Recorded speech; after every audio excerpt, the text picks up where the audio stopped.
यहाँ के कराची जो है वो कच्ची आबादी में तब्दील हो चुका है और यहाँ पे हालिया बारिशों ने भी ये बता दिया कि नदी नालों के ऊपर नब्जे और प्रॉपर्टी बनाने की वजह से निकासी आपका सिस्टम जो है वो खराब हुआ और पानी निकाल ना हुआ, जिसकी वजह से घरों में पानी दाखिल हुआ। तो इस हवाले से पीपुल्स पार्टी मेयर कराची ने ये भी इल्जाम लगाए कि एमक्यूएम की क़यादत में जो है जैसे सिटी होटल की तरफ जो है वो प्रॉपर्टीज बनाए नालों के ऊपर, उन्होंने इजाजत दी। क्या ऐसा कोई एमक्यूएम का भी रोल है निकासी आप के सिस्टम को खराब करने में?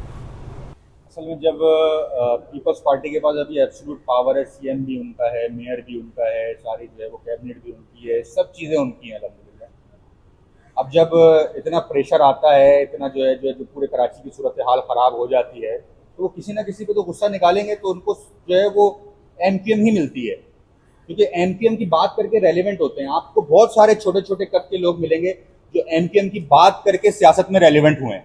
तो एमक्यूएम अभी भी स्पेस दे रही है, ज़बरदस्त तरीका है।